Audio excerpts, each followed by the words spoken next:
The problem started before Grace even arrived at the boarding gate. An error in the airline's reservation system had caused overlapping seats. She was already used to facing setbacks, but today was different. Grace had already faced transport delays, argued with a taxi driver over bad change, and finally ran through the airport corridors to avoid missing boarding. Even so, she remained serene. After a few minutes of tension in the queue, while the attendant tried to resolve the confusion, Grace received a formal apology from the company, and as compensation, she was reassigned to first class. That took her by surprise. It wasn't the kind of benefit I used to receive. For a moment, she thought about refusing, but something inside her told her to accept. He walked through the cramped corridors of the plane with his backpack strapped to his shoulder and his mind full of thoughts, trying to understand how everything had happened so quickly. The first series felt like a different world. The wide armchairs, the silence, the delicacy of the service, and even the smell of the environment carried a calm that contrasted with the turmoil that Grace had faced before. As he was organizing his backpack on his feet and arranging the papers in his bag, he heard a commotion coming from the rear of the aircraft. Even from a distance, I could hear the tense tone of the voices. A man tried to reason with the deputy, who seemed embarrassed by the situation. Apparently, there had been a problem with his reservation. The discomfort was visible, not only from him, but also from the passengers around him. The queue of complaints grew, looks became impatient, and the atmosphere became heavier. Grace watched everything from afar, until the man, now visibly embarrassed, began to collect his belongings with difficulty. The flight attendant offered a makeshift seat near the bathroom. That bothered her. There was something about the man that aroused a silent discomfort, a kind of fragility hidden beneath his serious appearance. Without thinking twice, Grace called the same flight attendant who had assisted her when boarding. He spoke softly, handed over the card, and asked them to transfer the passenger to first class. He also asked that he not be informed about who had done it. The employee hesitated for a moment, then nodded. The system approved the change, and minutes later, the man appeared in the front cabin, looking for his new seat. He sat next to Grace without suspecting anything. He thanked the flight attendant with a quick wave and adjusted himself in his seat with a blank expression, as if trying to maintain some dignity amid the recent chaos. He was well dressed, but his body carried visible weight. His shoulders were shrugged, and his eyes were fixed on a distant point, as if he had learned to disconnect from his surroundings to support what he could not change. Grace just watched him for a moment, then returned to the book that she could barely read. That presence carried a strange yet familiar energy. It was as if that man, without knowing it, had been placed next to her for a reason that didn't yet make sense, but that would soon reveal itself. Just before the snack was served, the man stood up silently and went to the bathroom at the front. When he passed through the curtain that separated the cabins, he found the same flight attendant who had authorized his seat transfer. He thanked her discreetly, but the response came in a rush. Without much delicacy, she commented that if he really wanted to thank someone for being there,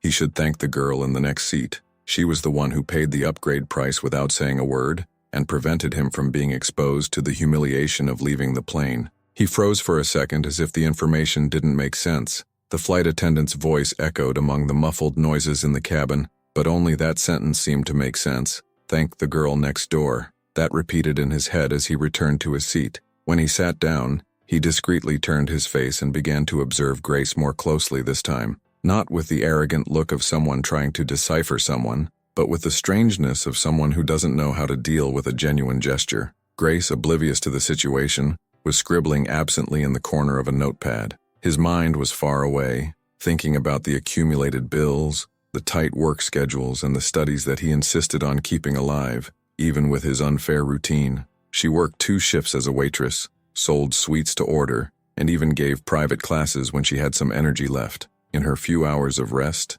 she immersed herself in books and videos about the stock market, a subject that fascinated her and fueled her dream of achieving a better life. She didn't even know where she got her strength from, but there was something in her that never stopped moving forward. At that moment, he didn't remember doing anything great. He just saw someone about to be humiliated and couldn't stand to stand still. The amount that was placed on the card was still painful in my memory, as it would weigh heavily at the end of the month. But interestingly, she didn't regret it. The final minutes of the flight passed in silence between the two. He often looked at Grace, as if trying to understand what was behind that calmness. She, on the other hand, maintained a calm posture, but a subtle restlessness began to emerge within her. It was a strange feeling, a slight discomfort that I couldn't name. It wasn't discomfort, nor was it fear. There was something in that look to the side that seemed to want to say something that couldn't be said. When the aircraft landed and the disembarkation announcements began, the two looked at each other for a brief moment. A restrained nod was exchanged,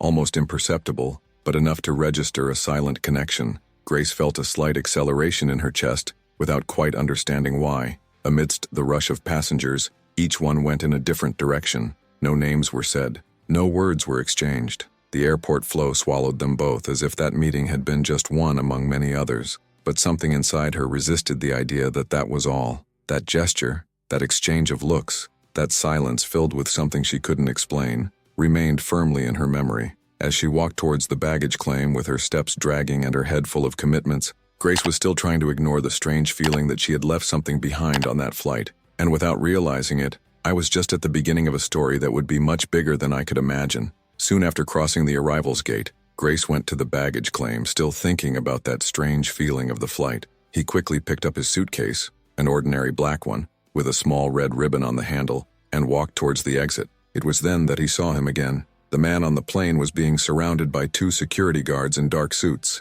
The movement was subtle but firm. They spoke little and walked with determined steps, making it clear that they were not there by chance. The man seemed uncomfortable, but he couldn't resist. His downcast gaze and tense shoulders conveyed a tension that was difficult to explain. That moved Grace. On instinct, she approached. He thought he was witnessing something wrong, an unfair approach or even a mistake. He touched one of the men on the arm and asked bluntly if everything was okay. The answer was short. They were just following orders and asked her not to interfere. The man looked up for a brief second and recognized her. She didn't say anything, but that look lasted long enough to leave her disconcerted. The situation was confusing. Other people crowded around. Someone bumped into her and the suitcase in her hands fell to the floor, next to the one the man had momentarily left next to her during the confusion. In her rush, Grace picked up the wrong suitcase, which was practically identical to hers. Embarrassed, she backed away and decided to quickly leave the airport. She was embarrassed for having interpreted everything wrong, but at the same time, something about that exchange of glances worried her.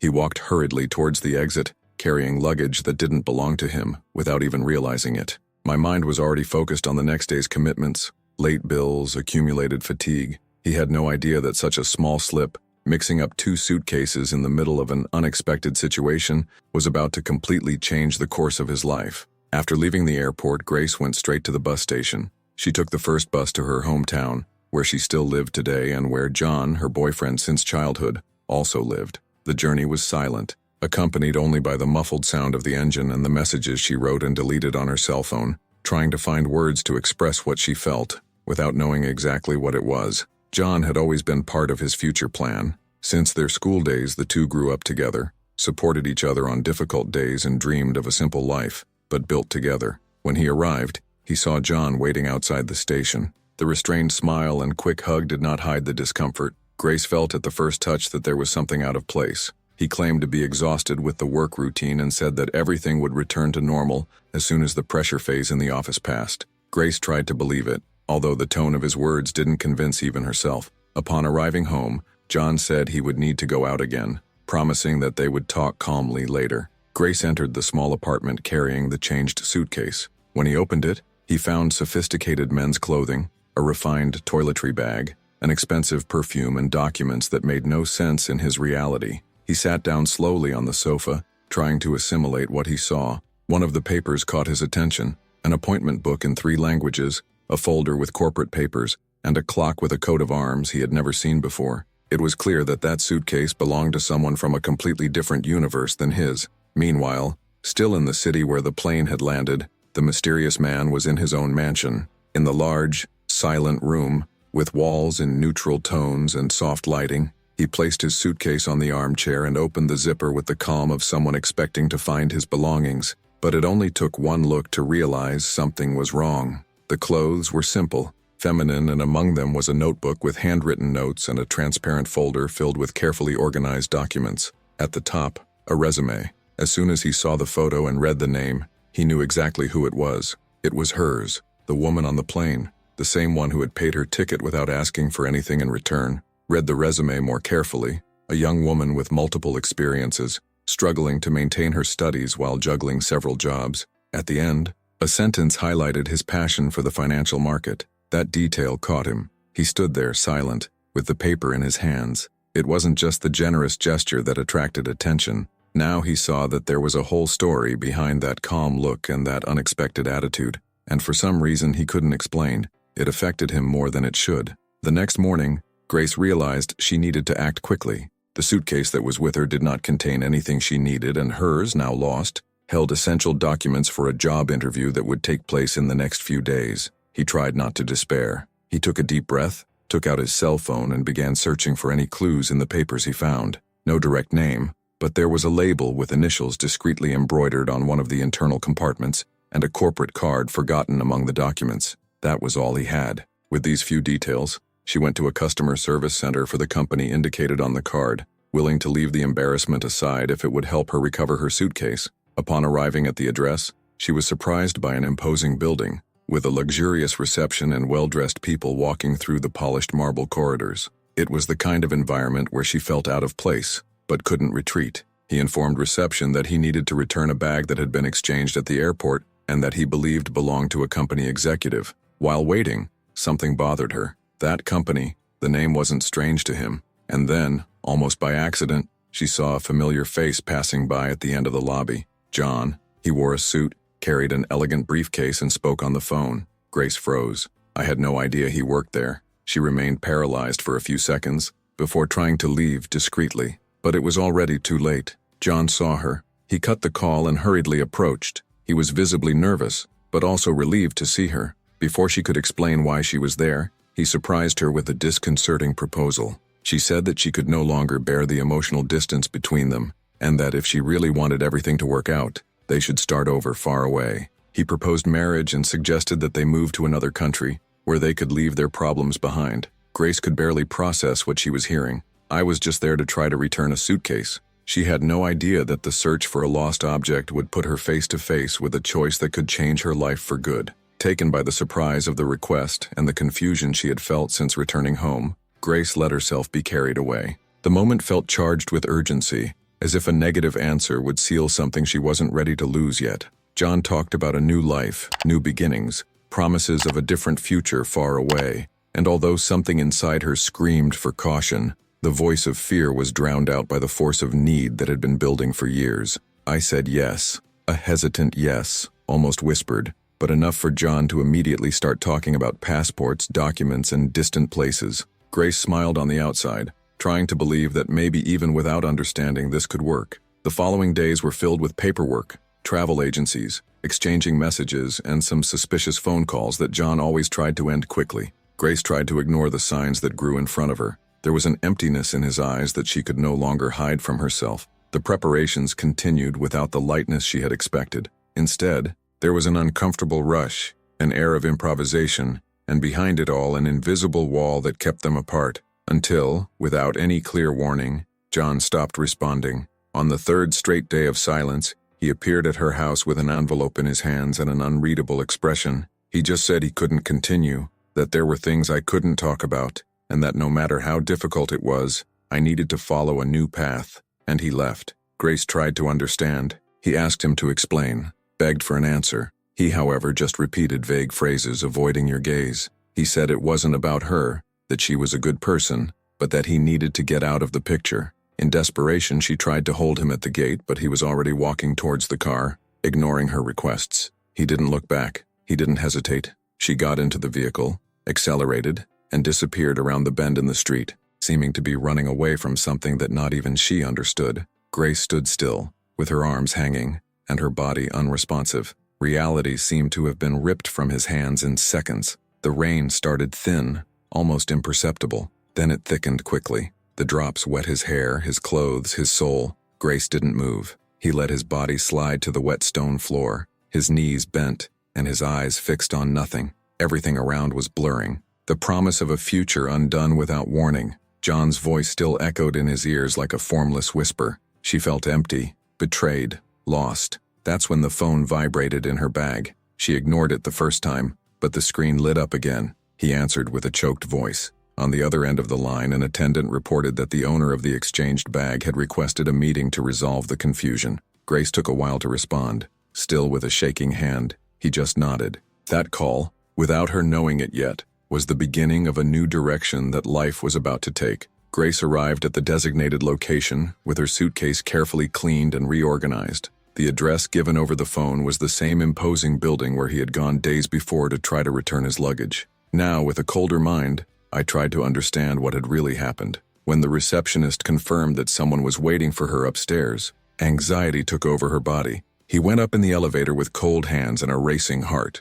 Upon entering the indicated room, he came across the man from the plane. He wore an impeccable suit, and his posture was completely different from when he met him. There was no longer any trace of exhaustion or disorientation. It was as if I were in front of another person. He greeted her with a slight wave, polite, but watching her every movement carefully. Grace felt small in that environment, trying to understand what was happening. During the first few seconds, she still believed that John might appear. I didn't know if I wanted that, or if I just feared the reunion. But as the minutes passed, and the silence around her remained intact, she realized that he wasn't there. He observed the space around him. It was the same structure where he had received the marriage proposal, but with a different atmosphere. This time, there were no promises. Just unanswered questions and a suitcase exchanged between two worlds. The man watched her with a firm but respectful look. He made no effort to impress, and precisely because of this, it attracted even more attention. It was during the conversation that the truth began to emerge. Through discreet information, and without him bragging about anything, Grace discovered that she was facing William Smith, heir to one of the largest financial empires in the country. The exchanged suitcase had led him to her, but the story was more intertwined than he could imagine. During the search for the owner of the luggage, it had been unknowingly taken to the headquarters of the company where John worked. And that company, she now discovered, belonged to William's family. Everything seemed part of a larger plot that, coincidentally or not, involved not only her past, but also possibilities that she was not yet able to understand. In that silent and imposing environment, Grace listened attentively to William's words without being able to predict what was coming. The conversation, which initially revolved around exchanging luggage, took a different turn when he revealed that he already knew who she was even before that flight. He explained with a direct and firm tone that John held a strategic position within the company and was about to be promoted to managing partner. Because of the importance of this type of advancement,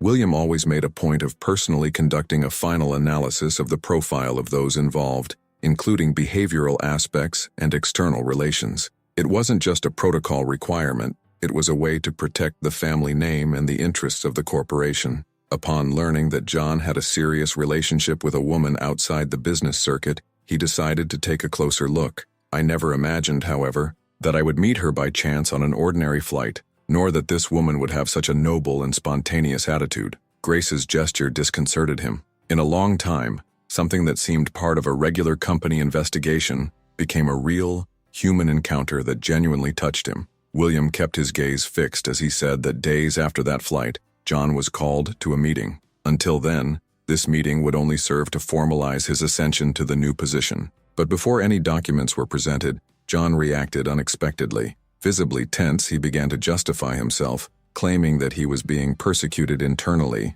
and that they knew too much about him. No one had made any accusations, but his words gave everything away. He confessed to serious failures in the management of an important sector of the company and trying to manipulate the situation in his favor, exposed a corruption scheme that he had helped to set up. As if that weren't enough, he also revealed that he was having an affair with a high-ranking assistant, someone the board trusts completely. The previously neutral room fell into an uncomfortable silence. What was supposed to be a recognition ceremony became a scandal in real time. Grace listened without being able to hide the impact. It was as if all the poorly explained knots of the last few weeks were being undone at once with force and cruelty. William continued, saying that given the gravity of what he heard, he had no choice but to demand John's immediate dismissal. And before any legal measures were taken, John disappeared. He left the country with his assistant, breaking off the engagement without a single word. Grace's pain now took on deeper contours. She felt used, betrayed, and ripped from a life script she believed was safe.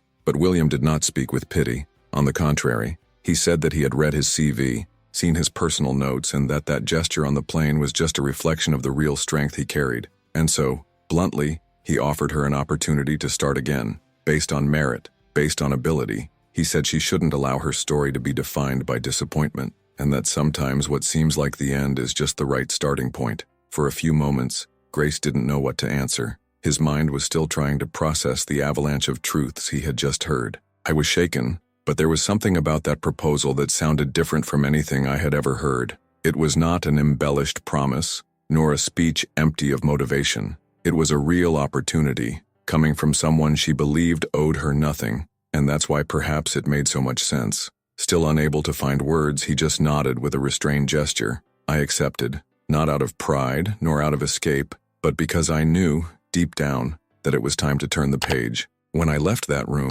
my body felt tired, but my heart started to beat in a way it hadn't felt in a long time. For a few moments, Grace didn't know what to answer. His mind was still trying to process the avalanche of truths he had just heard. I was shaken, but there was something about that proposal that sounded different from anything I had ever heard. It was not an embellished promise, nor a speech empty of motivation. It was a real opportunity, coming from someone who, in her view, owed her nothing, even though deep down she knew what she had done to William on that flight. And perhaps that was precisely what made everything more true. There was no debt, no obligation, just genuine recognition. Still unable to find words, he just nodded with a restrained gesture. I accepted, not out of pride nor out of escape, but because I knew, deep down, that it was time to turn the page. When I left that room, my body felt tired, but my heart started to beat in a way it hadn't felt in a long time. The first days were not simple. There was insecurity, fear of failure, and the weight of starting in a place where everything was new.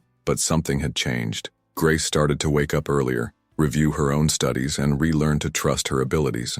It was as if, little by little, he was rebuilding not only his career, but his own image in the mirror. The pain was still there, but it stopped defining his steps. He came to understand that his story did not need to be erased, just rewritten, and over time he realized that he no longer carried John inside him. It had become just an unresolved but closed chapter. The future was now starting to make sense. Determined to take advantage of the new chance, Grace immersed herself in work, and in that environment where she previously felt out of place, she began to stand out. With the salary he had been offered, he would no longer need to divide his energy between different jobs to support himself. For the first time, he could focus his attention on a single goal, with time to study, grow, and breathe without the constant weight of survival. His ideas were heard, his presence respected. It didn't take long for other colleagues to recognize her competence, but there was one look in particular that followed her with more attention. William, always discreet, watched from a distance.